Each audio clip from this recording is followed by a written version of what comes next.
That was my big dramatic intro. Hiya. How's everybody doing? I put up the old announcement. You get a one-page comic idea that you can put in 1 or 2 sentences. Put it here in the chat or in the comment section below the video. Said it dramatically. Okay, hi. Hi, how are you? So, yesterday's suggestion was Werner Herzog hosting a fashion pageant. So, this is the finished result. I had an awful lot of fun doing this video. I got to turn it down. Today's listening selection is Modest Mouse. We were dead before the ship even sank. Okay. Yes, I had a lot of fun with this one. This was good fun. All I ask of people is do your best Werner Herzog impression when you read it. So, how this sucker came together was I drew a bunch of pictures of Werner Herzog on a piece of paper. And so there's the initial illustrations.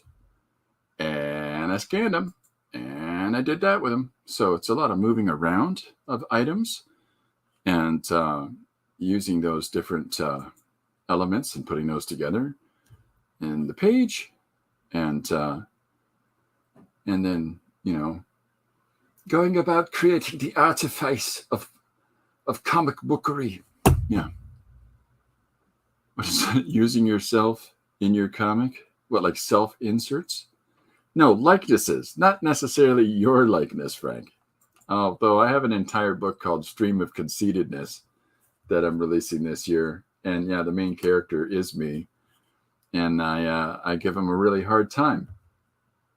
I'm not the only one that's done that. So yeah, there's lots of different creators that have put this in their books. Where are my glasses? Top of your head.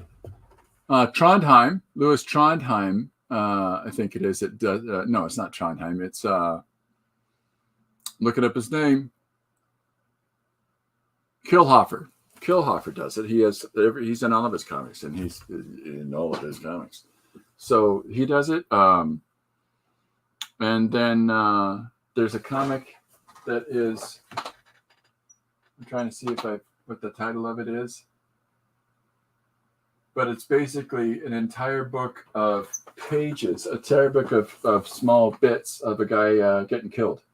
It's his entire comic is him getting killed, and it's stuff like that's hilarious. Hilarious.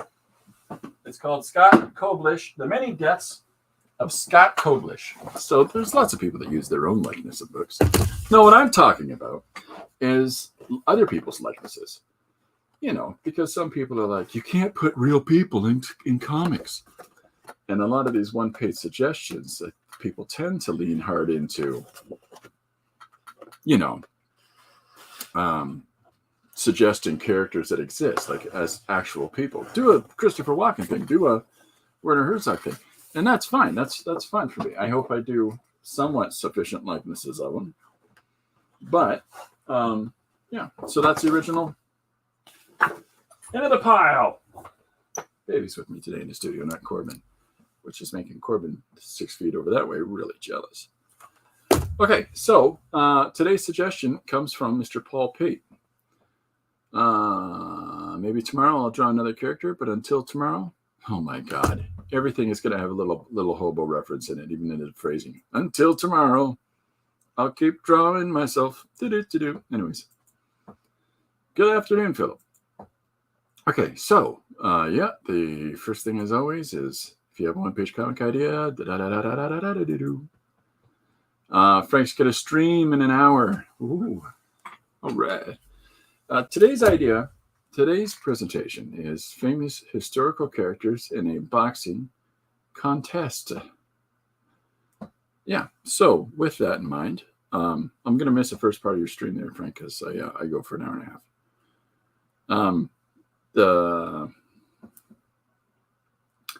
The idea I put forward yesterday was if people want to make some suggestions, if people want to throw out some names, and I've had more names come at me that I wish I'd written down. Handy. Hold on. I think I might have put it in that book. But yeah, I got a couple thrown at me when I was out and about today. And For heaven's sakes. I didn't write them down. Okay. Well, that's all right. So the list as yet is, let me switch cameras again. Hey, Phil, my littlest Canadian. Come on. There we go, Frick. You missed the last half of mine. Ha ha ha! Okay, so this is our episode 39 of Everybody Wants to Listen to My Podcast. We working on our 40th one-page comic since the start of the year.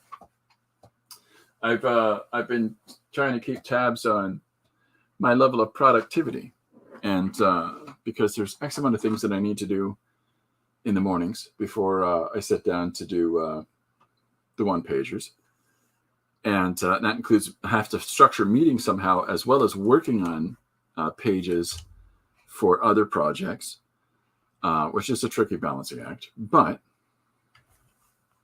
it's doable. And at this point, I have to figure out with the structuring of time how I can go about keeping up on those things and fulfilling those, and at the same time leaving myself enough play that whatever the projected idea is for the one page of each day, I'm able to sit down and try to structure it, get it all structured and laid out, and get some start on the visual in the hour and a half of the stream, the daily stream, and then so that I can only really spend another hour and a half in the evening before I need to go Betty Buys. So it's a balancing thing because there's still other stuff I got to get done in the evening, and if I don't get my morning stuff done, that comes first, and so it leaves me with creative decisions to make each evening. So like one of the creative decisions for last night's page is I would have actually, and I still may yet, put another layer below the visual, below the art part of it, and that sits between the blackout areas in the back. I'd put one more layer in between those and do some white highlights in each panel. So that's probably something, and then I have to move this text up. There's these little things I'll do before print. So the print visions, the print images, some of them will change from the just prequeling them over social media. Before the finished project, I'll clean up some things. Like I'd like to highlight white outlines around characters, and I'd like to make the white screens behind Herzog's head show up more. All I ask of today's comic page that I posted is that when if you read the page, do your best Werner Herzog impression. And if you need to know what a Werner Herzog impression would sound like, all you have to do is just type in Werner Herzog on YouTube and pick and choose whichever ridiculous videos there are about him getting shot during an interview and continuing on. This is superficial, he says, about getting shot from an air rifle, or listening to his interviews on philosophy, or him talking about the structure of film. Any one of those things will give you enough of a flavor to realize the voice that is hopefully carrying through over that page. So, all right, Philip says that he's going to draw a very special drawing just for Frank. This is where the connections are made. Love is in the air. Anyways, littlest hobo wearing a Toronto Maple Leafs jersey while pouring out maple syrup on pancakes. If that dog's not wearing a toque, you've let us all down, Phil. No one has to miss Frank. He's going to do a stream at 4, everybody. 2 p.m. Central. Okay, well, 2 p.m. Central is 3 p.m. 3 p.m. 2 p.m. Central is 3 p.m. East. So that's in an hour, still in an hour. That's all right. No worries. Either way, Frank, there's no obligation to have to come to streams or I'll do my best to kind of pop in and visit after. Yeah. So anyways, here's our list of people. This is our list of names that we have been given for today's one-page suggestion, which is famous historical characters in a boxing contest. Thank you, Paul Pate, for the suggestion. Yeah, you definitely got to do the dog with the toque, Philip. Definitely. Because that's Canadian there, eh? Or even better, give him a balaclava. That's a Canadian statement for sure. All right, so our suggestions are Newton, Einstein, Socrates, Napoleon, Franklin Delano Roosevelt, Helen Keller, Trump, and Amelia Earhart has come up. Paul Pate suggested a couple names to look up, Ollie Harrington and Keith Knight yesterday. That's what the rest of that note is. So, yeah, that's a couple ways I can go about this for today. I can try to draw, rough structures of figures and then clothe said figures in the outfits worn by the actual individuals. Like I'd like to have, I've only got 2 female character suggestions. So if anybody has another one, feel free to stick that in there. We'll see what else we can incorporate. My wife gave me a couple last night. One of my sons gave me some today, and I don't know. I wrote it on a piece of paper that I believe I left upstairs. And I think one of those suggestions was Mr. Rogers, which is great. But yeah. So we'll see. We'll see what how this comes together. But the basic framing structure of it. Let me see if I can find a little piece of a pepper. The basic framing structure of it, like that, flip flop. The idea is, why don't I do this in my book? So stop wasting paper like that. Come on, Chris. Yeah, wasted paper. Okay, so the idea is, if the suggestion is famous historical characters in a boxing contest, then there's a couple ways we can go about that. We can either present it. I've been doing a X amount of television program comics. It's kind of a lean into trope I think I've been using, and maybe the problem with some of the structures of what you're presented with is that they sort of lead into that, right? But I think I want to do a different take on this. I think I want to have a more direct narrative take, like the thought processes of a boxer in the midst of a battle. So it's the boxer's own narrative, their own narration about the process of boxing. Don't forget, duck and weave, See, this is how I make notes for myself. Duck and weave. And, if Jim has shown up today, guess what I was doing last night, buddy? Yeah, process stuff. Yeah. But, I'll text him later on if he's here, if he's not here. Okay, so boxers' own narrative, so their own thoughts, right? And because I know a lot of people reject that now, especially a lot of people that really kind of, their structural understanding of comics is leaning towards something we talked about yesterday, really rooted in the 90s. And in the 90s is where we stopped dropping narrative, like a lot of caption boxes, and we started dropping thought balloons.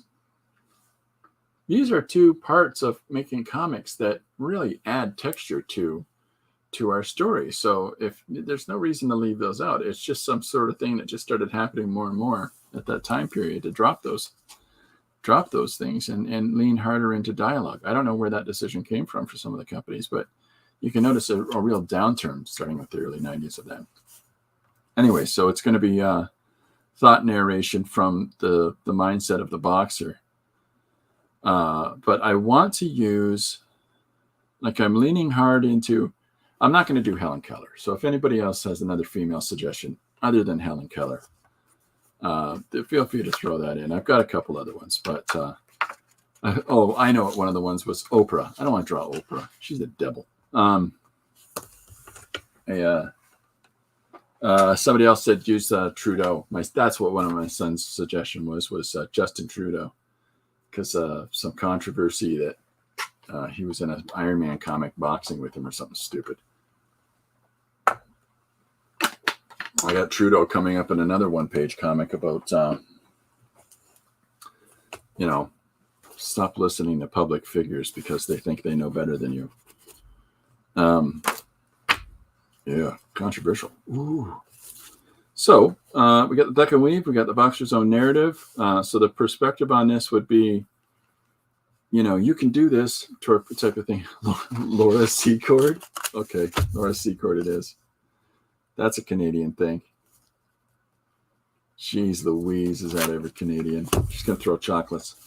Yeah, I like the idea of Laura Secord, especially in the dress of the period. That's fantastic. Okay, so we're going to use Laura Secord. And for the male characters, we've got Newton, Einstein, Socrates. See, a fight between Laura Secord and Socrates would be, if any context I put Socrates into a page, he's just going to talk. He's just going to pontificate, right? He's not really going to actively get engaged physically because he's going to spend all of his time pontificating. He's going to spend all of that time just blabbering on about, self and the world around him.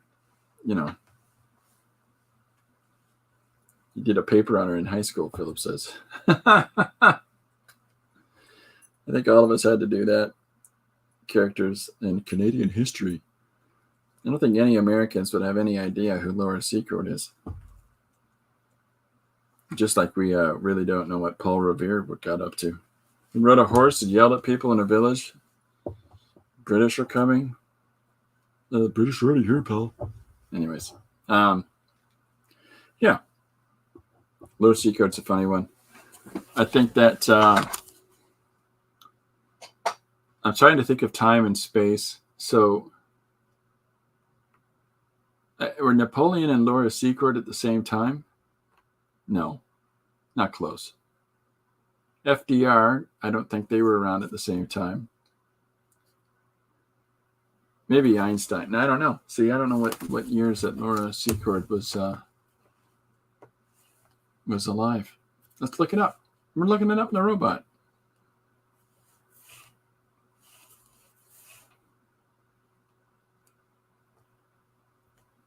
How many people do you think are going to see Laura Secord and read it as Laura Secord? Laura Secord, best chocolates in Canada. 1775 to 1868.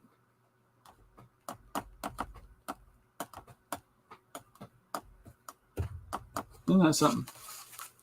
She's 93 when she died. Jeez, overachiever. All right, 1775 to 1868. And she made a lot of chocolate. We're still eating it today. Too soon.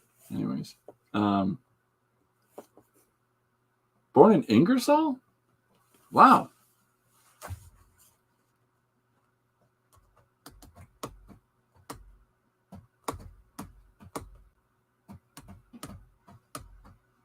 And that's something. Okay, anyhow.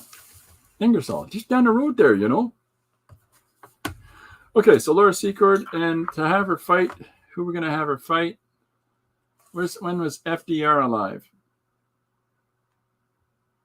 I think I want to do old Laura Secord too.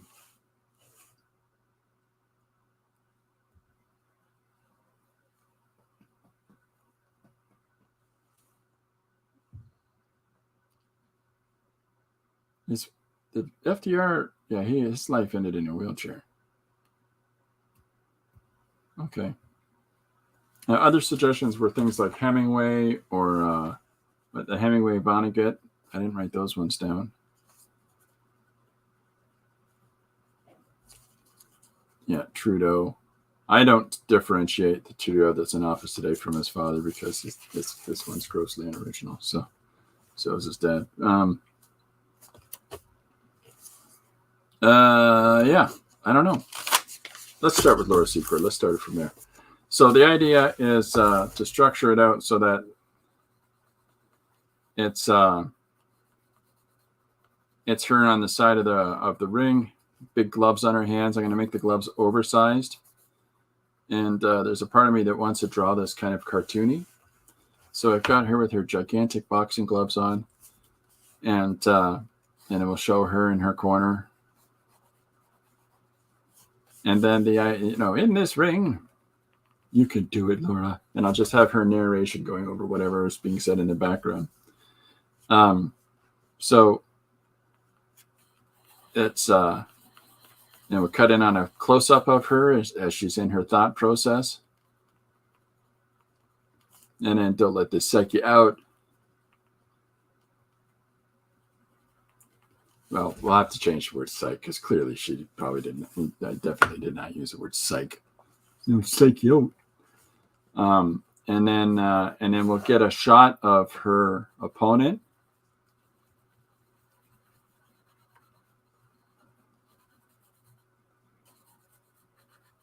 And then if she's 1778 to 1868,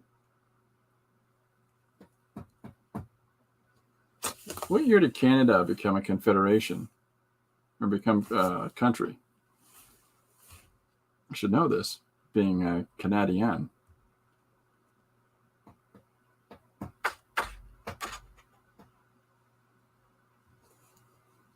You would think I'd have a clear understanding of what year Canada became a country.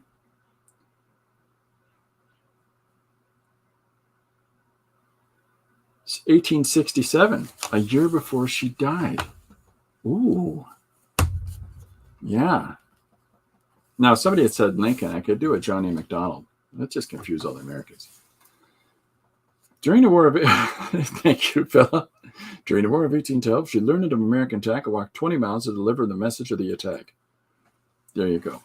All right, so I could reduce it down to the difference of America versus Canada and use the American president of the time. I could do that.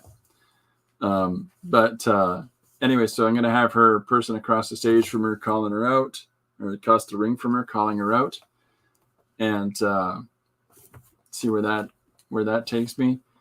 And then we'll have the bell ding. Got to have the bell ding. Drawing a boxing comic. Got to have it ding. Right? I'll make a joke about she walked all the way here. Walked to the ring tonight. Yeah. There's a statue of her in Ottawa. Now there's a chocolate store chain. Yeah. She walked to the match tonight.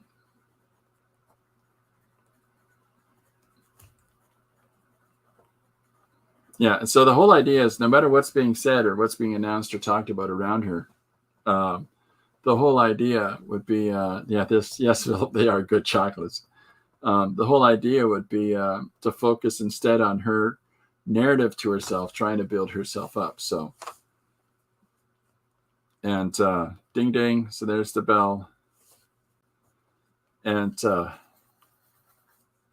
the famous historical characters in a boxing contest.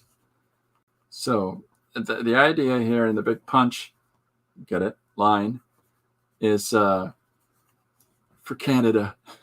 I would come out swinging. But I wanted her to be really apprehensive when she comes out swinging. So, all right. So here's my scribbles and jiggles there for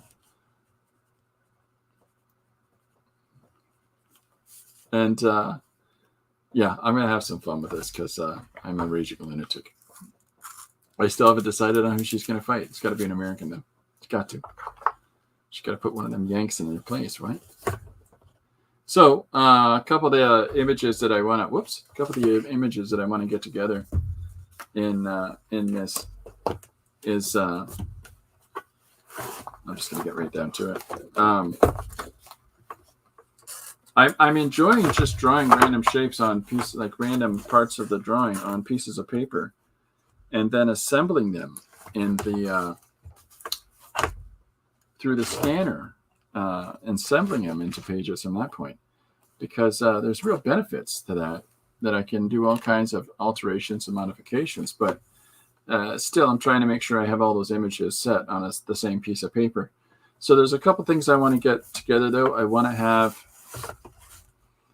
so I'm going to have the American what's calling her out. And in order just to break this page down in a fast way, I'll just start structuring some shapes together. So the idea is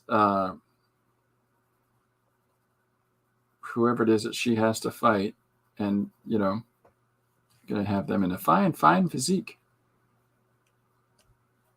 is going to do the traditional, hey, let's go, boxing pose. Is that picking up? Yeah, okay. I have a friend coming by this weekend to do proper lighting in my studio. So that no more of the bad lighting, which is very, very exciting.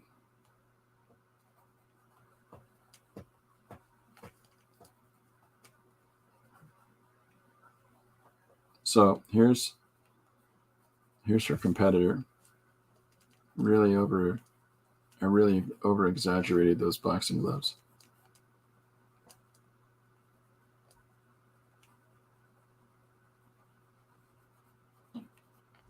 All right, so gonna give him the big shorts. Gotta have the big silly shorts.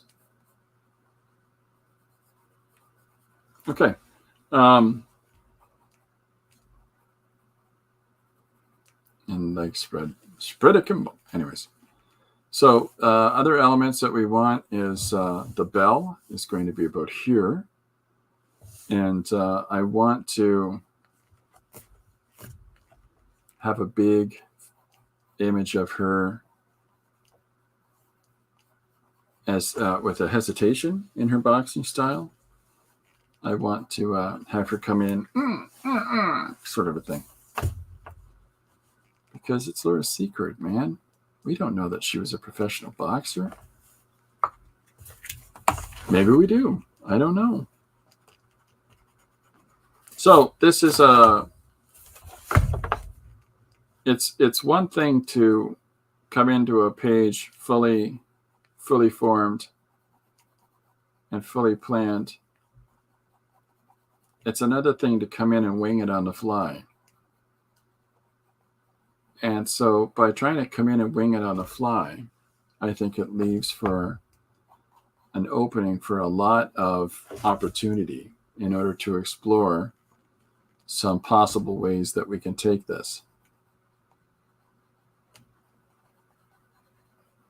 You know, it's part of the fun that I have doing one-page comics, is not coming at it with a preconceived notion just off the top of my head, because like I said, there's been X amount of couple of pages now. I think 3 pages out of the last 40 that I've done since the start of the year, or the last 39. I'm sorry, this is 40.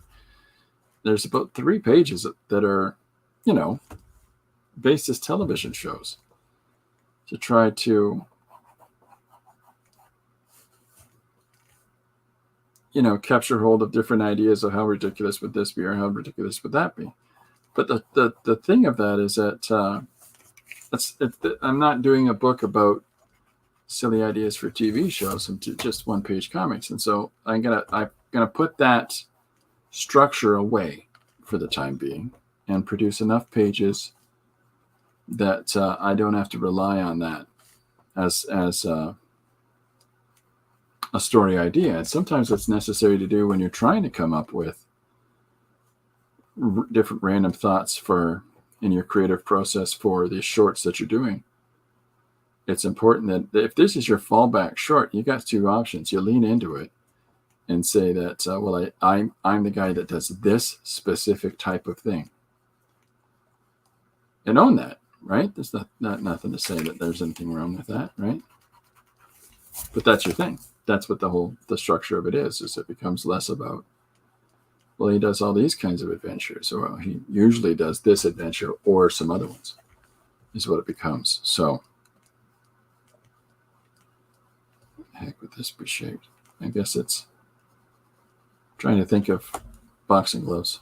Now, I got a pair in the house here. One of my kids bought himself a boxing glove and punching bag setup. But and nobody really used it but him. That couldn't fit in because of no, Frank's notification just came up. Not big bits, so I couldn't wear his gloves, but just it's just thinking about those things kicking around the house. You start to try to remember the structure of them. Okay, so getting overly precious with my lines here. So we've got her in her reticent fighting style. I think I'm still going to have her wearing a dress. And I'm going to put one of those big helmets on her because that's funnier. More funny. That's more funny.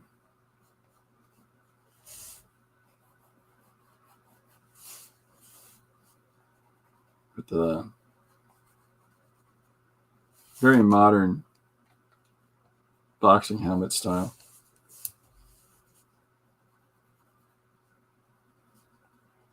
But it's a fun idea to just capitalize on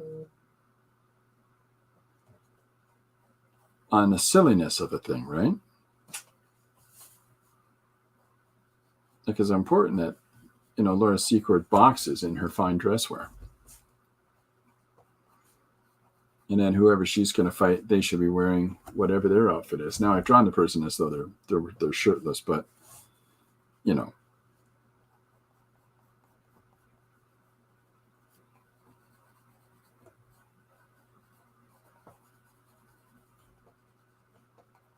just little structural notes for myself.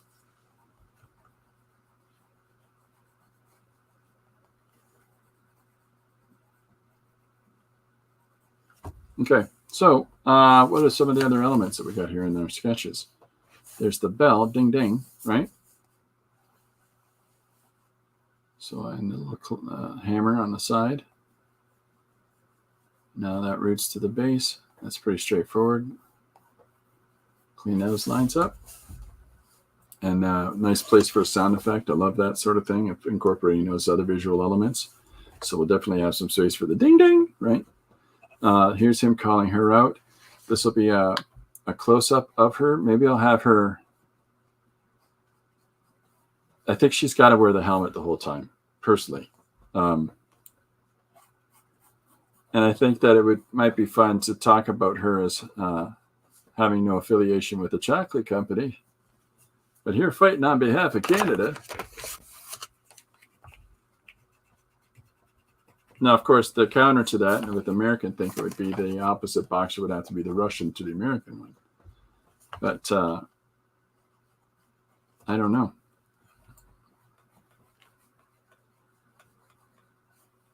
Is she English or French? I think she's British.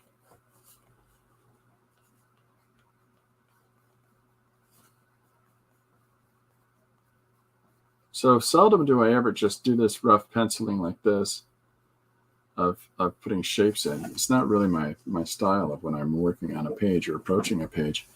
I just thought it might be helpful if instead of the example that I had of yesterday, where I just start drawing different elements that are going to be part of the makeup of the page. And if I focus instead on just do a rough sort of structural layout of the page. Now, sizes might shape and drop, so.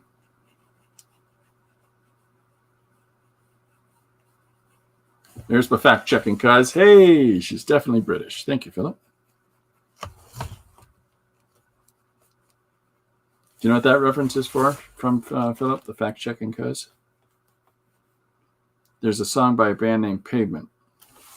I don't know if you're familiar with Pavement or not.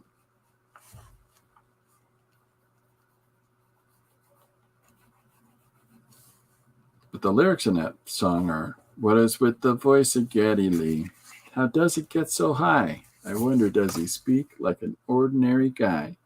And then the other guitar player says, "I know him," and he does. He goes, "You're my fact-checking cuz." There's actual lyrics in their song. Just I love the lyrics with the sort of a conversation to them. Yeah. I'm on the air. I'm on the radio. Yeah.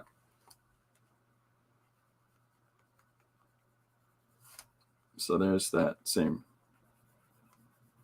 helmet style as we've got down below. Keep that uniform.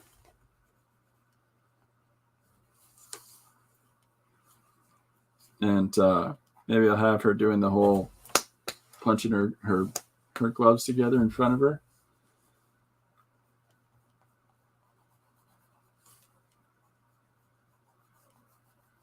So we'll do some of that for that tightening shot. So whatever dialogue that I'm going to have in the background, so in my notes, I'll show you. If I'm going to have, apparently she walked all the way here from, apparently she walked all the way to the match, at least 20 miles. Canadians will know that's a reference to history. But while that dialogue's in the back of the, apparently I saw right a little bit of it down. Apparently she walked all the way here.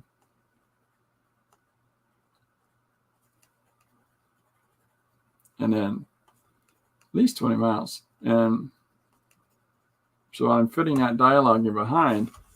In order to differentiate that dialogue from hers, I may well just have that as random type sort of in the air behind her, as though it's just something pumping through the sound system up above. But right over top of that, so if this is the dialogue here that I've just exampled there, right over top of that is where, is that in camera? Yeah. I'll have her little word balloons, right? I do this when I draw word balloons and then I erase out the center part. I don't know about you, but you can do this, Laura.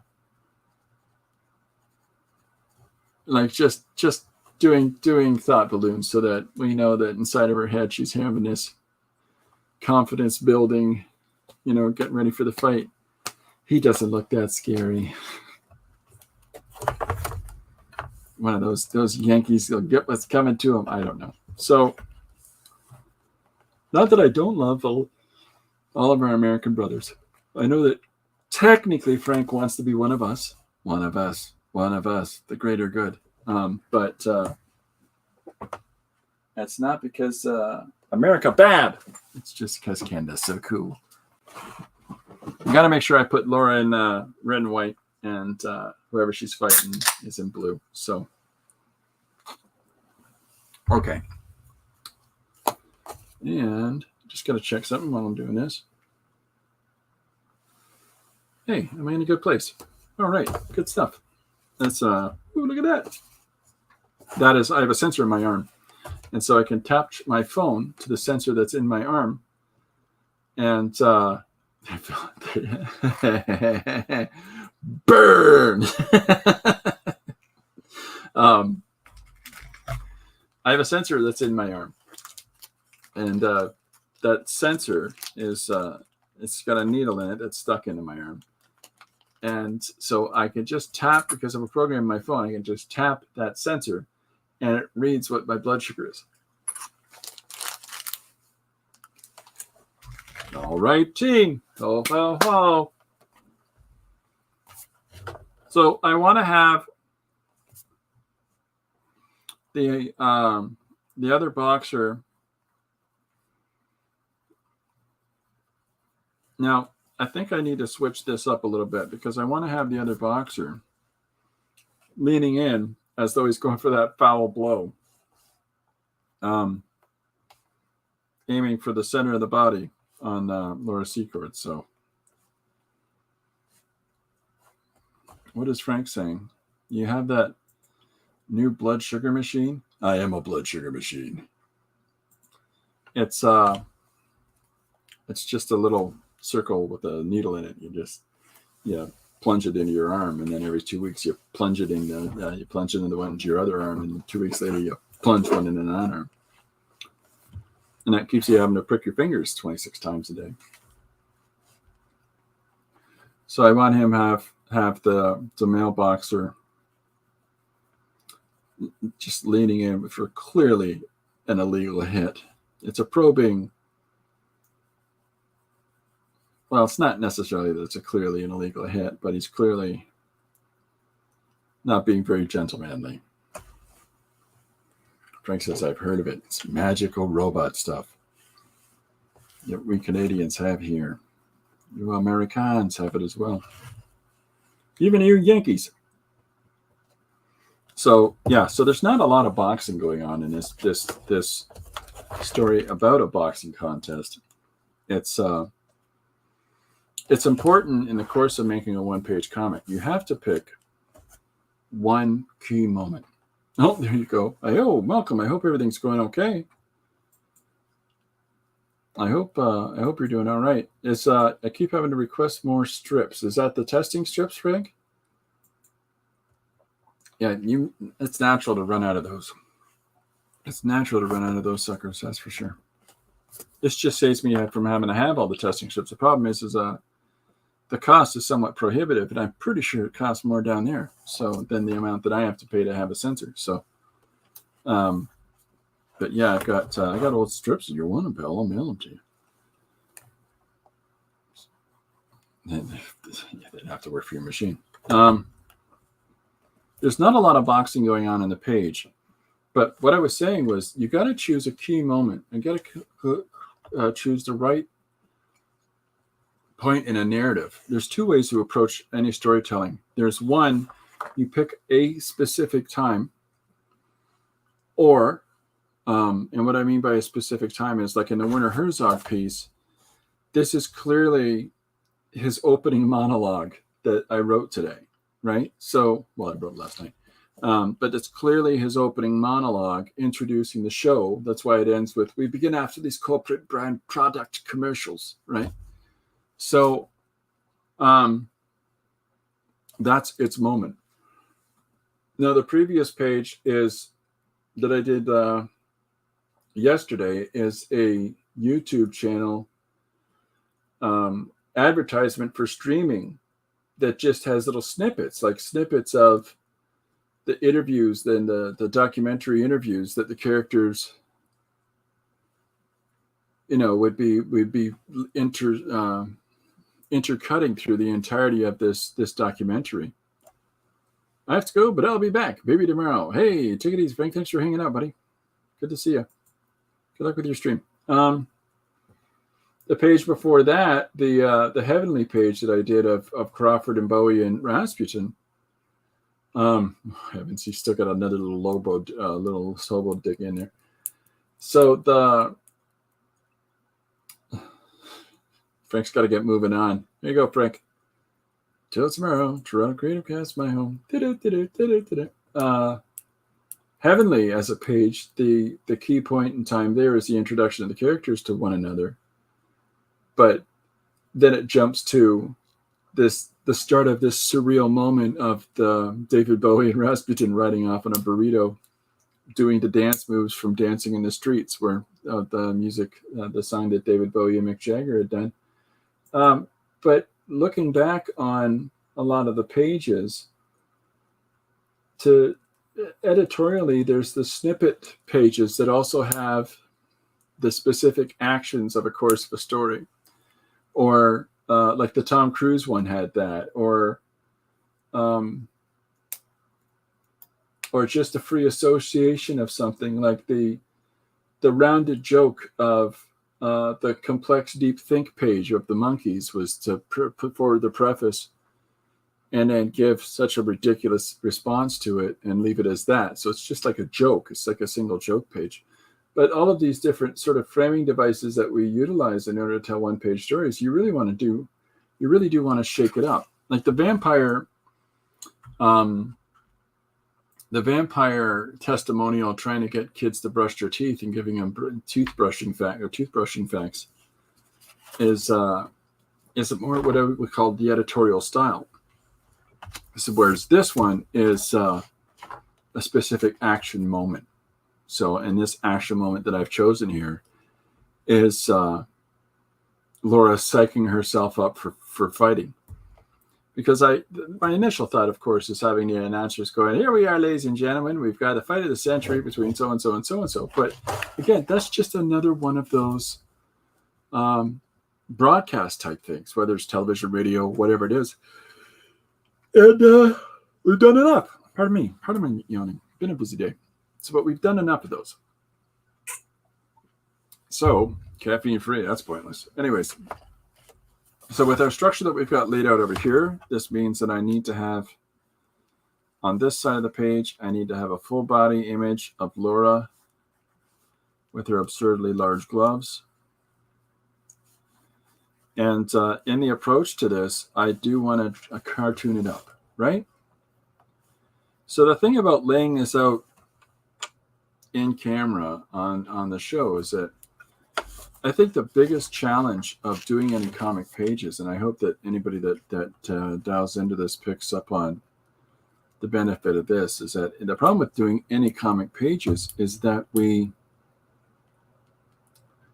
biggest challenge is structurally laying it out. The biggest challenge is breaking it down into its key elements, breaking it down into what's our theory, what's our approach to it, in the sense that,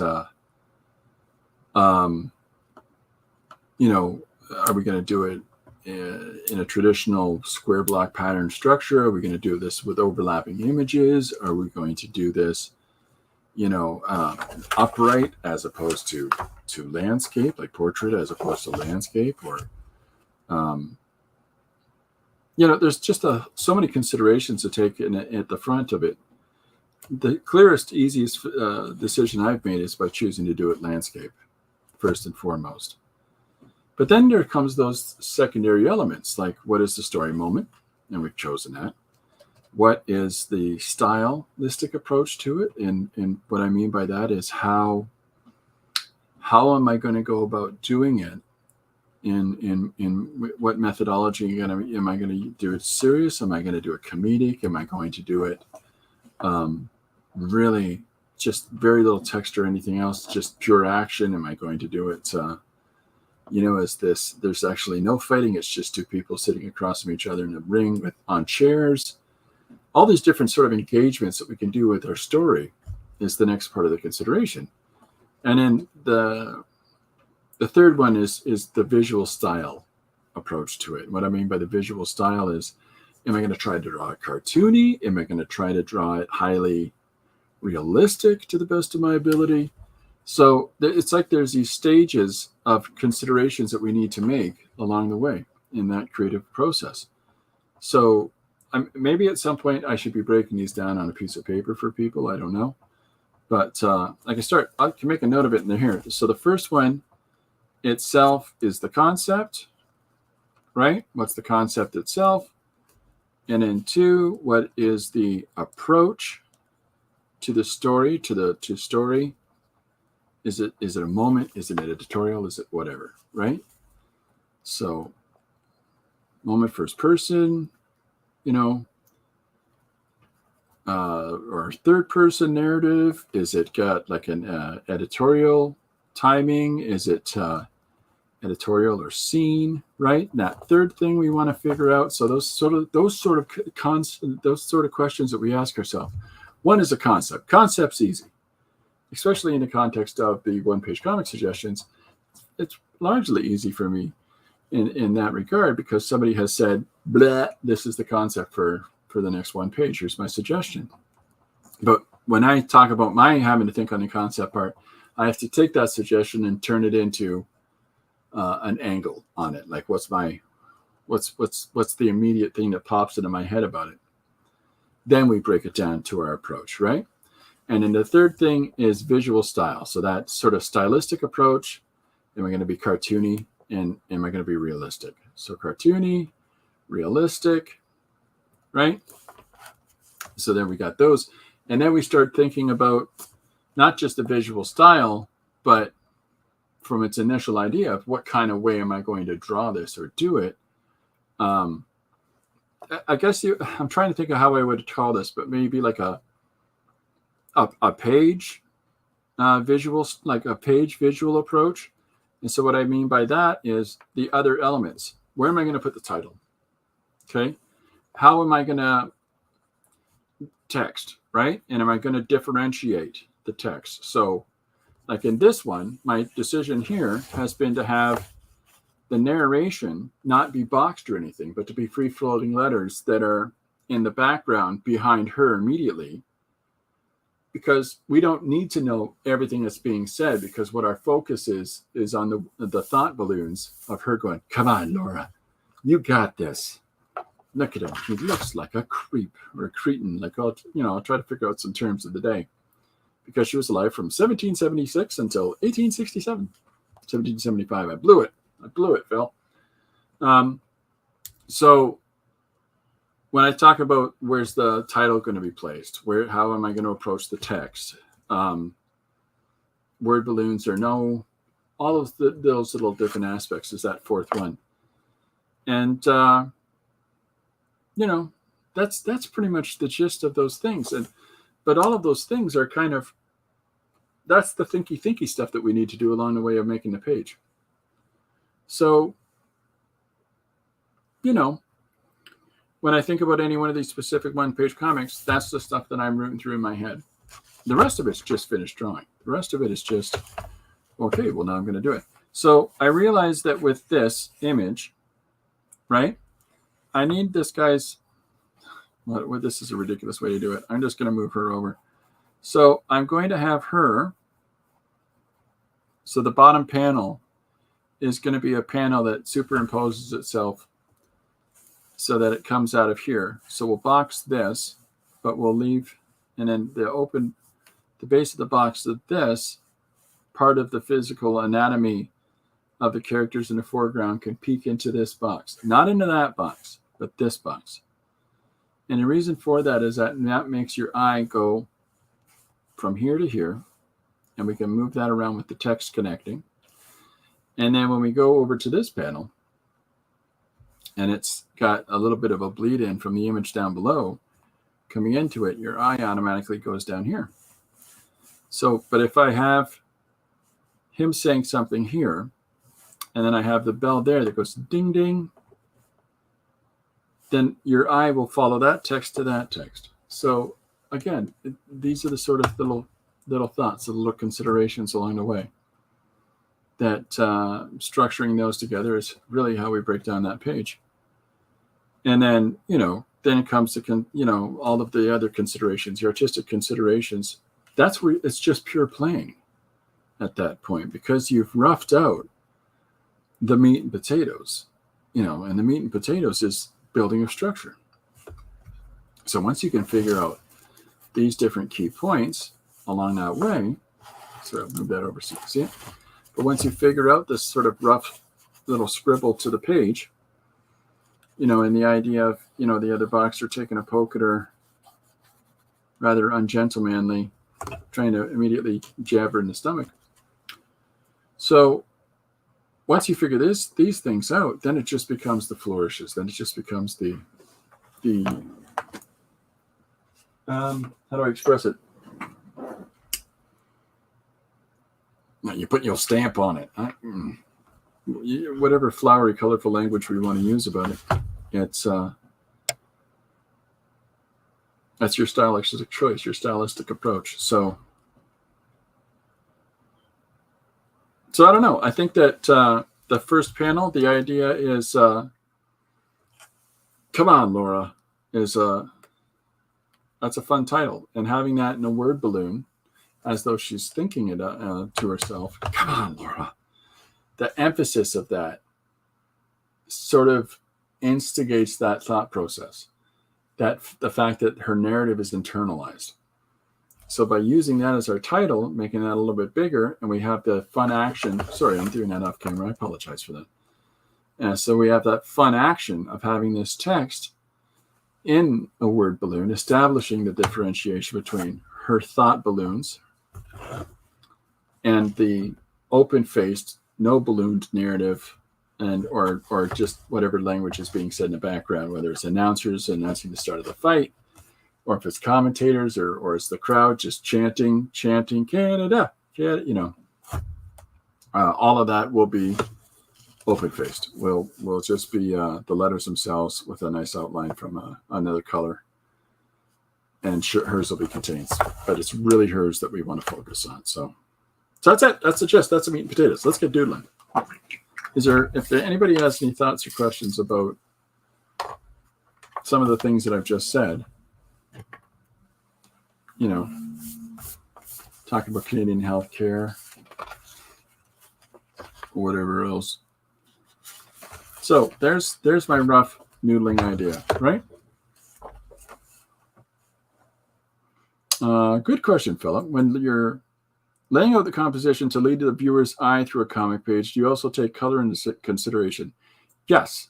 Yeah, but that's part of the, I guess we could put that down in the fourth part with the page visual. Color is, because the text is such an integral part, because comics are a union of visual and textual elements, I tend to prioritize the visual component first, because the visual style, cartoony or realistic, that for myself personally, that's where I also ask myself, what medium am I going to use for this page? What medium do I want to draw in today is primarily what it is. So maybe you could put medium in that third quadrant, that third question of the artistic approach. What's the style I'm going to come at it in? Because if I'm going to draw it in ballpoint pen in a realistic style, well, I've made the decision there on color if I'm choosing to use a blue ballpoint pen. Whereas if I'm using, let's say, black ballpoint or some line art, with a black pen, then that question gets relegated to the fourth aspect in there. So that am I going to have color in it? Is it going to be watercolor? Is it going to be computerized color? And then, of course, the next aspect of that, which still falls under that fourth style, is those questions, those active decisions, those active things that we want to think about how. Let me pull something up for a second. Maybe this will make some sense of what my jibber jabber is here. I did a page a few days ago here it is. This is the Urban Sasquatch page. I'll pull that up, and then I'm going to put, and I'll turn the camera in a second. Just 1 second, please.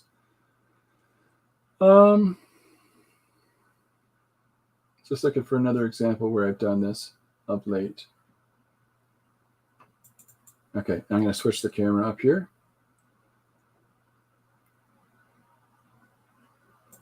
Yeah, so here's the devil's. Okay, so I'm going to switch the camera on.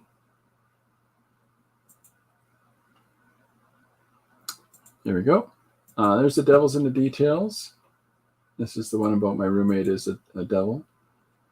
And the Chuck Norris page, I think, will work for this. Actually, let's pull up my beautiful balloon. My beautiful. And the last one that I'll bring up is the Chuck Norris.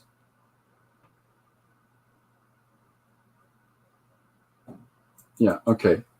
I got one more idea. I'm going to pull up one more page. Pardon me. So I'm going to pull up the hats off to Molly Shannon as well.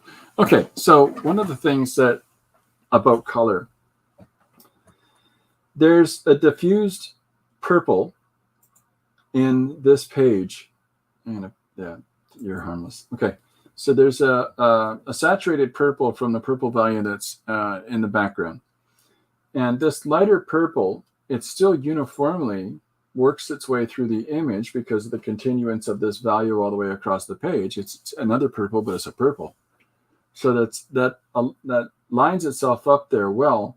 The outline on this panel is red, which again connects itself to the red in the foreground.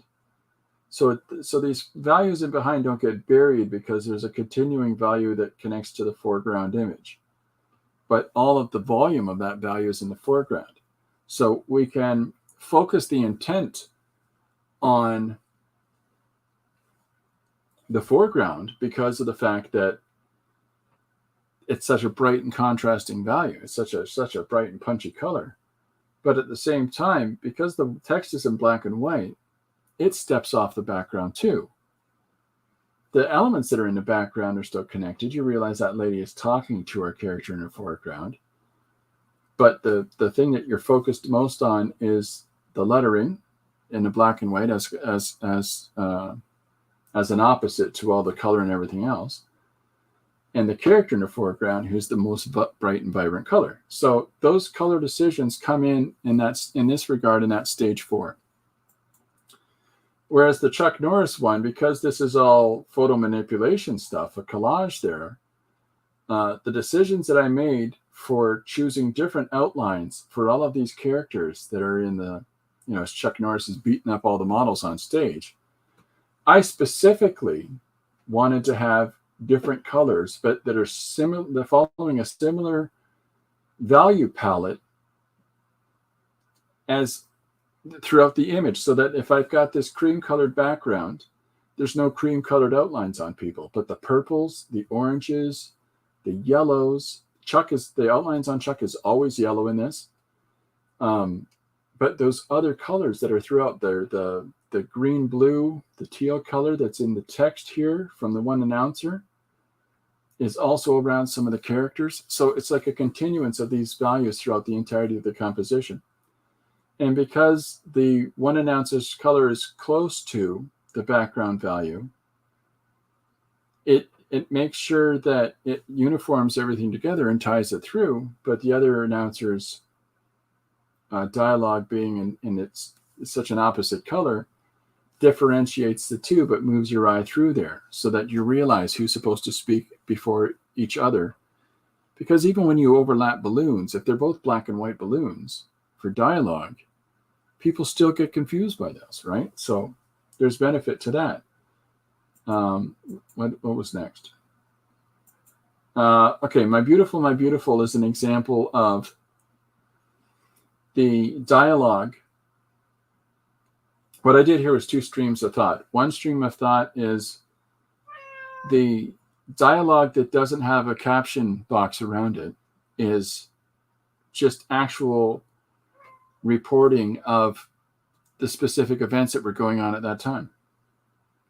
And the dialogue that's in those caption boxes are aspects of the song Up and Away by Sammy Davis Jr., which is all about my beautiful balloon. So it's actually making, trying to find some humor or trying to find some sort of softening of the sharp edge or the concerns and fears of what the context is otherwise presented. So the one context I'm presenting, like, this serious thing has happened about a spy balloon. And then the alternate perspective on this is we're making fun of it. It's all a lot of palaver over a balloon. And I do that through 2 different types of text. And it's that same open-faced text and closed-faced text that I'm going to use for this page that we got going on. So that's an example of that. Devil in the Details. Every time I show the double character, he's in red. Oh, hey, Jim Levant showed up. Hey, Jim, how you doing? I'm going to have to get Jim to read the Werner Herzog page as Werner Herzog for me. I get somebody else to do the impression this time. Hello, Corbin.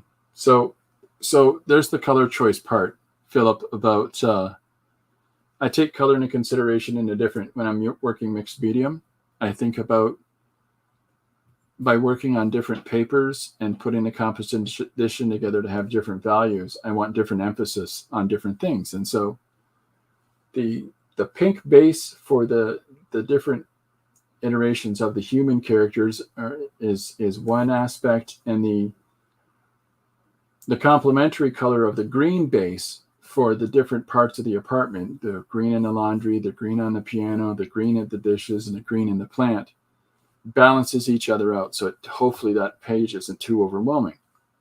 So yeah, that's a great question that you had there, Philip, about, do I take color into consideration? Yes, it's just I take it into consideration at different points. Okay? Like in yesterday's page of Werner Herzog is asked to host a fashion pageant. It's just a muted, flat, no nonsense blue, black and white page. And it's minimalist, playing off that German minimalism. I mean, the text that I use for the title is called Bauhaus, right? Like so some of those text monkeys are like, I know what kind of text you're using there. Well, that's like a joke for those people. But having it as dialogue laden as it is that's your whole focus. The visual images are second in this, because the whole point of a Werner Herzog page is to listen to Werner Herzog be Werner Herzog. So, the visual elements become secondary. It's just, that's the contradiction, because he's talking about what's beauty, what's the truth of beauty. So, yeah. Philip says, what's interesting about this and why I asked about color is in dealing with animation for years, it doesn't have the element of speech bubbles.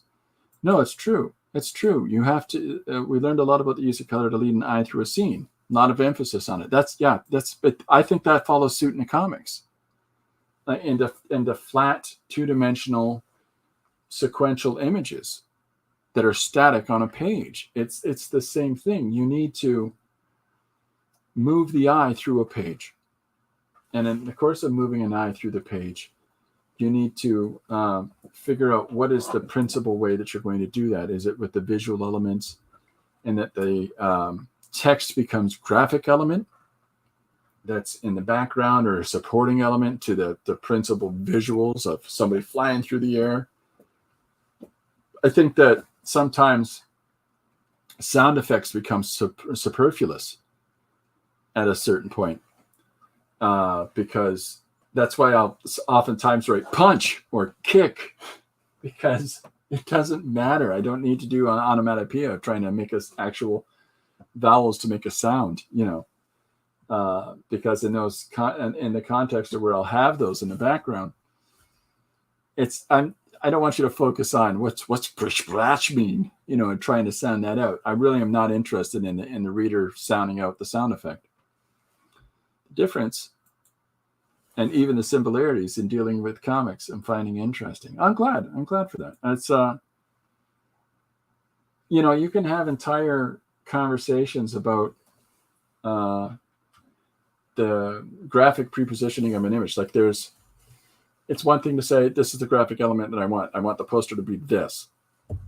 But you have to, and what I mean by prepositioning is that you have to think about in advance all those relative elements that are going to go out throughout the image, and all the specific pieces of information you got to get in there.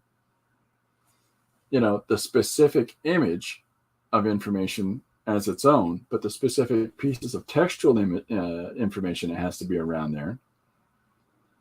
Of course, you're thinking about context. Of course, you're thinking about the framing structure. Of course, you're thinking about all those things. It's almost like we need to consider, first and foremost, what's the basic point of it? What's the basic plot of the page? And then secondary to that comes to what's my style of it. Because, okay, all right, just you're a lunatic. Stop it. Sorry, my cat has been pawing me and smacking me this entire time. So if the point of it is the first thing, this page is about famous historical characters in a boxing contest. Okay, that's good. I got the gist. So I got to focus on boxing. I got to focus on historical characters, and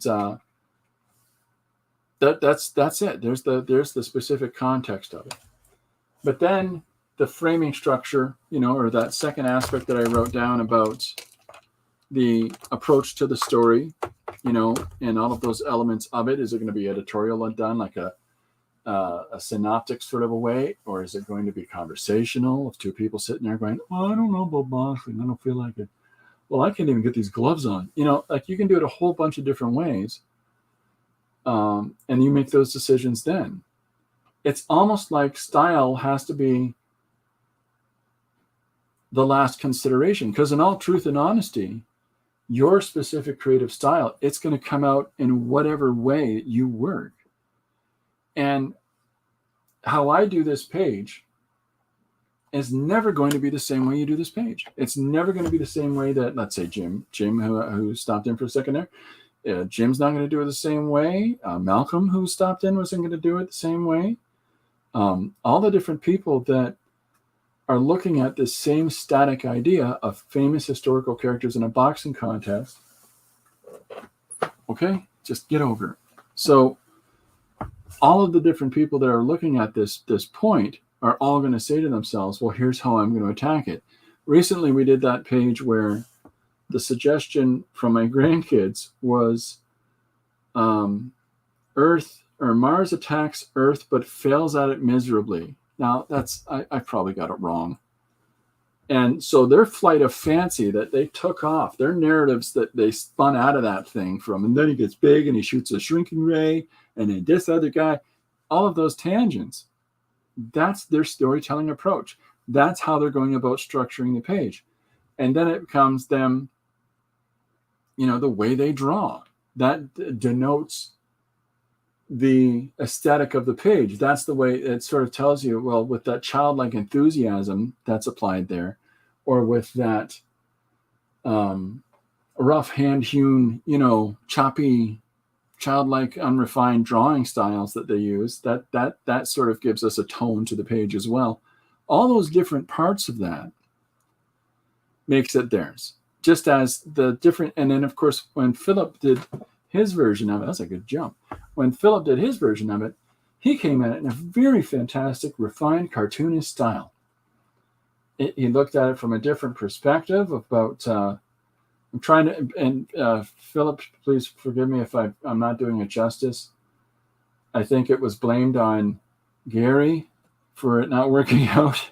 Like a Gary character, he did something incorrectly, so here we are in the grandkids page, which actually ended up being a 6-page thing because kids are so enthusiastic with their output. They shot a bomb off that had its own personality that then turned itself around and blew up Mars instead. That's kid logic. Then that bomb says it's going to blow up the planet instead. Ha, ha, ha. And that makes sense.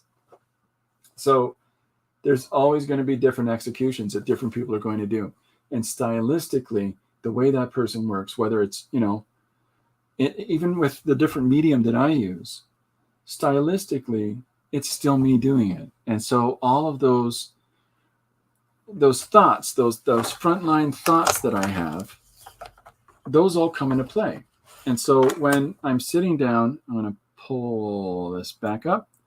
So when I'm sitting down with you here in the structure of stream like this, and we're looking at the different character components that we can put in, we're looking at the different possible layouts and trying to refine that a little bit more. When we're looking at the different considerations that we're making along the way, and I say we because this dialogue, the dialogue approach that I tend to take with these things, is to engage you, is to bring you into those thought processes. And sometimes people spit out little nuances, little ideas, and little, hey, what about this? And clearly it's understood that I will turn those things down or I won't on the fly, because I'm still generating and thinking too. But I'm just, it's an open process. And there are things that hey, sure, why not? Let's do that. Because of the intuitive aspect of forming something, and forming something without a structured, specific guideline of a script. When a writer writes a script, here's an interesting thing, and bear with me for yet my 50th tangent. People ask Alan Moore what he thinks about a film made from his books. And in this specific context, I think it was about From Hell. I don't think it was Watchmen. I think it was From Hell. And they said, what do you think about that film? He says, I haven't seen it. I've really no interest in seeing it. And the point, the paraphrase that he is trying to explain is, as a writer, when he conceives the story, that's like as writers work, it's almost like there's little filmic scenes inside of their head that they're generating of how these characters engage and with one another in scenes, or with their environments in a scene, or enact with one another, And so that's a movie that's already played in the author's head. And in the case of Alan Moore, he gives that to Dave Gibbons, let's say, or to Eddie Campbell for From Hell. And then Eddie Campbell, despite the very involved notes that Alan Moore has been known to pass on to writers, of very, very descriptive notes, because Alan Moore can draw, and he's drawn a lot of stuff himself. Not to the level of his writing career by any means, but he used to write and draw pieces for 2000 AD before he started really getting into writing. Dave Gibbons or Eddie Campbell's assessment of the scripts, that even though they're very descriptive, their assessment of those scripts is still stylistically drawn through them. And so it's still stylistically changed. So it's already a different movie than the one that Alan Moore played in his head as he was writing it on the paper. And then there's the satisfaction factor of, did Alan Moore feel that the way he wrote it down onto paper in the computer or whatever it is, did he really capture the movie that's playing in his head?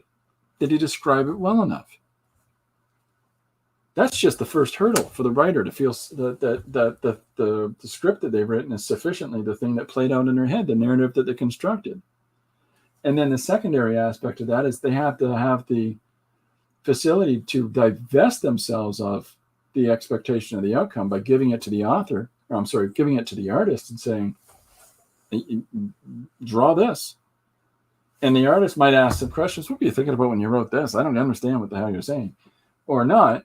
But that artist has hit the movie that they're playing. The difference between a visual artist and a textual artist or writer is that the visual artist has the facility to craft the image. And then, of course, the artist has to ask themselves, have I sufficiently drawn it in accordance to the movie that's playing in my head? And I think in most cases that is probably no. And I say it's probably no, because no matter who the individual is, there's always something that they would change. They would always nuance. Probably the same for writers. So when you work from a script, you're still working it your way.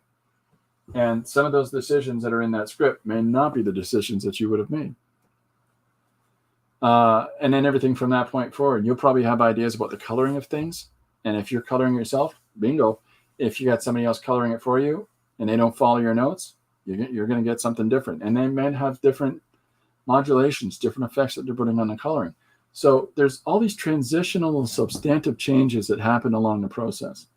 And when you work on your own, like I do, I say I do, but I don't, because of opening up the opportunity for people to have a one-page comic idea. It means I'm working with other people. It means I'm sharing in that process, in that creative process. Here's the idea. Okay, so I have an idea. I have just a general notion, right? But that general notion, all of those other considerations and facets along the way, I'm going through as in the creative process.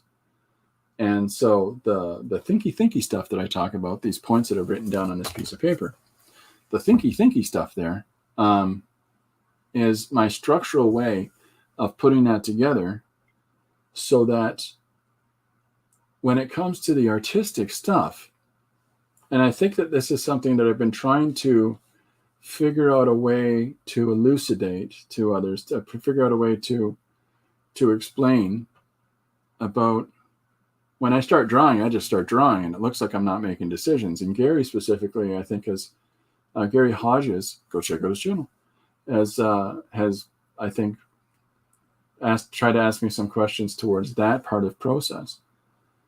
That part of process is as intuitive as it is and as easy and free-flowing as it is, because the preconception stuff is there.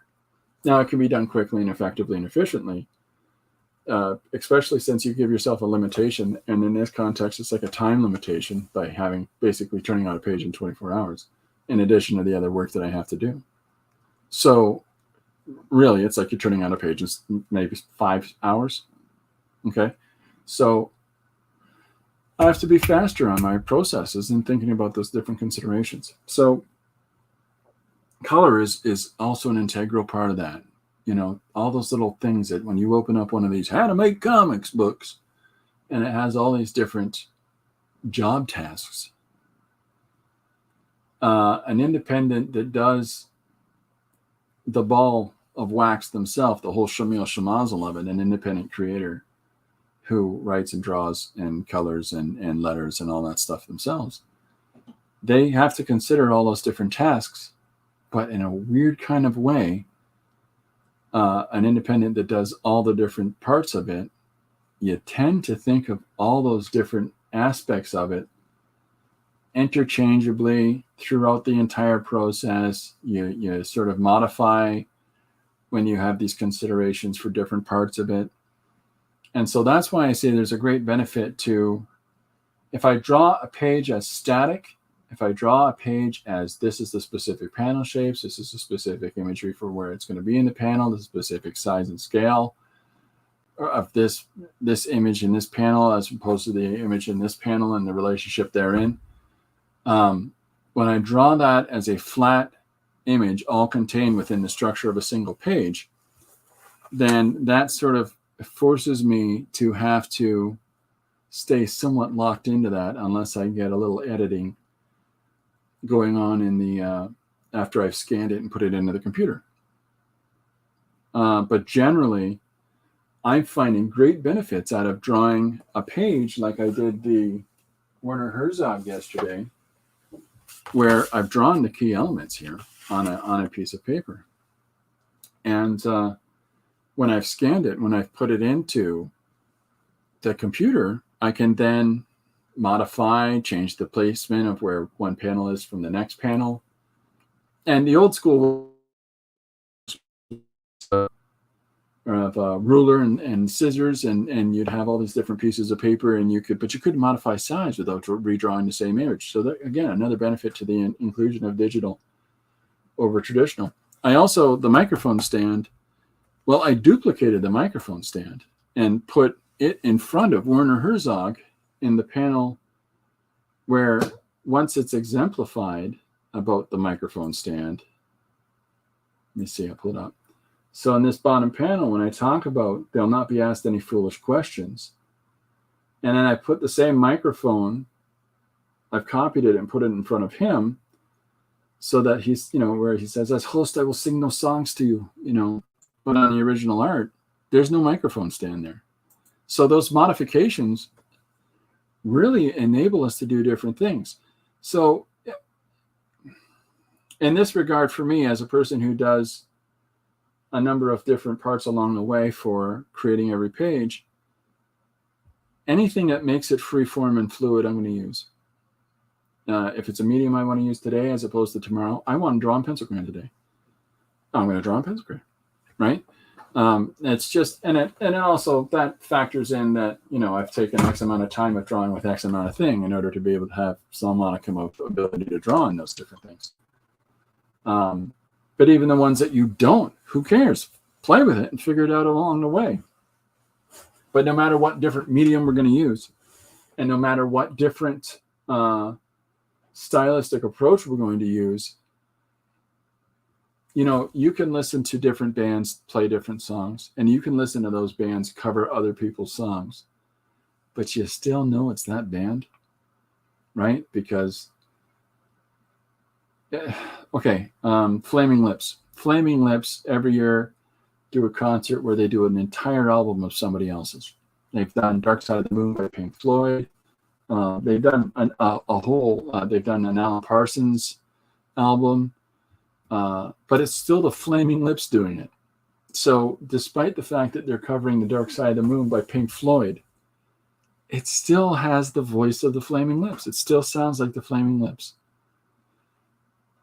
And that's what happens in any of the processes of creating a comic book page. Now, there's individuals that will do their best to completely copy another artist.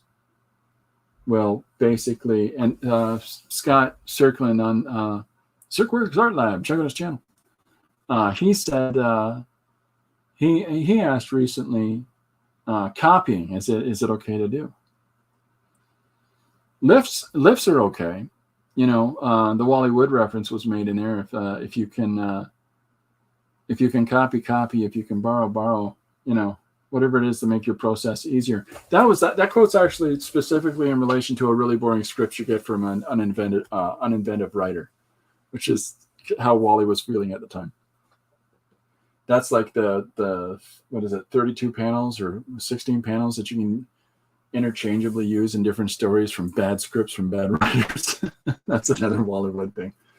I've got no problem with people borrowing a dramatic pose of somebody flying through the sky, clearly stuff I draw a lot of, flying through the sky or whatever it is. I have no problem with people referring to how another artist has figured out those dynamics of it.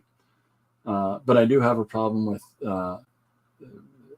the tracing of said image, in the sense that there isn't a single original, like the weight in your lines is exactly the same. Somehow the character's face looks exactly like how John Byrne draws a face, just in this panel of this character. That's clearly a John Byrne copy. It's not a lift because you've traced his face, right? So, everything to a point, everything to a certain point. But if you use a reference of a pose and then try to draw it in your own way and do it your own way, man, that's fine. If you're copying a whole page or an entire page's layout, he jumps through the window here, he rolls over and shoots his guns at the other corner there, because you're looking at somebody else's page where those specific actions have happened in that specific order, in those specific sizes, with those specific poses. That's called stealing, right? That's there's no thinking in that. And which, in my mind, you're missing half the fun, because a lot of the fun is how am I going to put my spin on this? How am I going to put my stamp on that, right? So, yeah, I hope that helps. I hope that there's some information there that can that people can use. Again, I'm sorry that it really isn't me just sitting down and specifically drawing today, but with sometimes what's a benefit to each other is the structuring of a thing, and the theory behind the structuring of a thing, and the collation of all those thoughts into how you go about executing it. Maybe that's a benefit sometimes. It's one thing to read in a book. If you want to draw a comic, first you do this. First step, buy a ruler, okay. But it's not the same thing as the wrestling. It's almost like wrestling sometimes for some people. I had the good fortune to sit across from Action Entertainment Studios. These guys are Steven Seagal, Joe Casey, and I'm so terrible, and I apologize to the guys that I can't remember everybody's names. Duncan Rouleau, artist.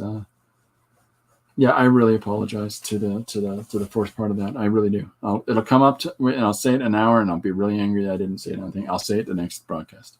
But 3 of those guys are writers, right? 3 of those guys are writers, and it's one thing to see the written work, and 2 of them are really just there to chat with people and talk about process and some laymaness that are I love writing, right? And then to watch Duncan work his magic. I have a big illustration of Wolverine and the Hulk fighting from Duncan Rouleau. It's beautiful. And he did it in Copic markers, and it's a lovely piece. Big drawing.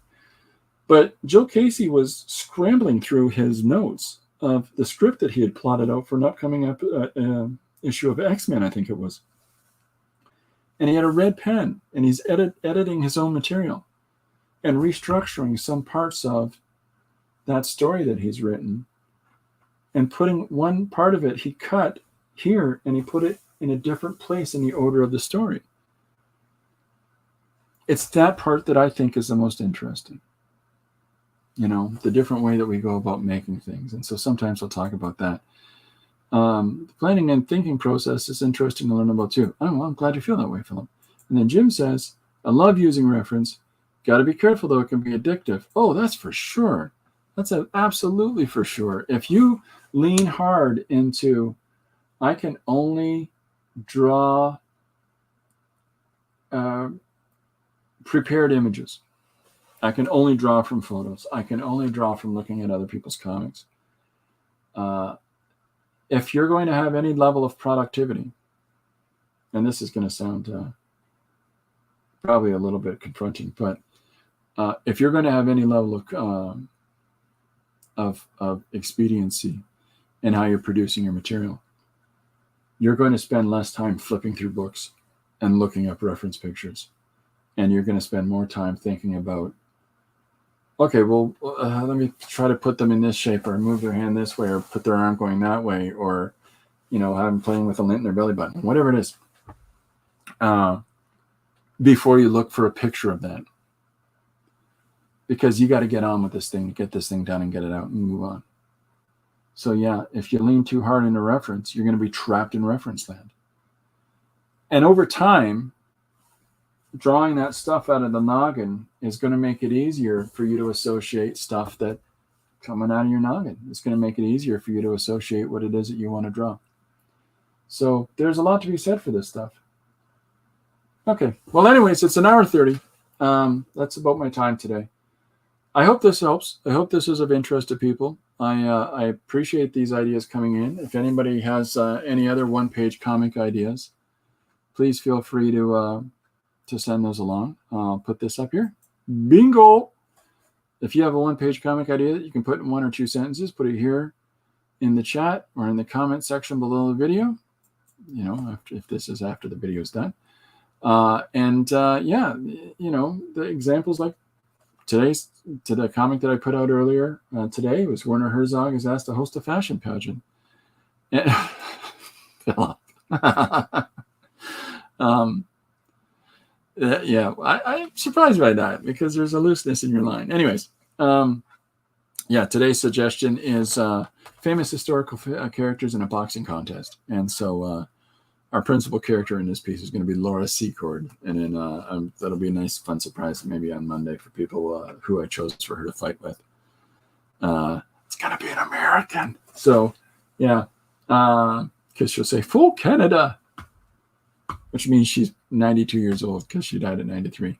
And Canada was only a country 1 year before death. So, yeah. Okay, well, that's about it for me. I hope everybody has a good weekend. I hope that you are able to spend some time working through your own processes on your own project is, and that you find whatever avenues that you need to find to create things.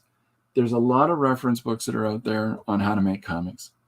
There's a lot of tutorials about this is a way to go about doing this thing or that thing. Look at those things. That's fine. There's absolutely nothing wrong with referencing those things. But you know what works for you. Oh, that's very nice of you, Philip. Thank you very much. You have a nice weekend as well. You know what works for you, and you know how you work, and you know what you lean too much into, and you know what you don't lean into enough. And you're going to figure out whatever balances you figure out over time. So read those books and take what you can out of those books. There'll be little exciting things that they tell you that you didn't realize or know before. I'm sure you'll find something in each book. Anybody that's even been in the industry for X amount of time, you're like, "Oh, that's a nice pen in that picture," whatever it is. But you'll find your own rhythm, and you'll find your own approach, and you'll find your own voice and how you put together the page. I look forward to seeing those. So does Corbin. Yes, he does. So, that's it. I'm going to sign off for today. Thanks very much, everybody. I'll be back on Monday at 2 o'clock. I'll see you then. In the meantime, keep creating. Bye for now.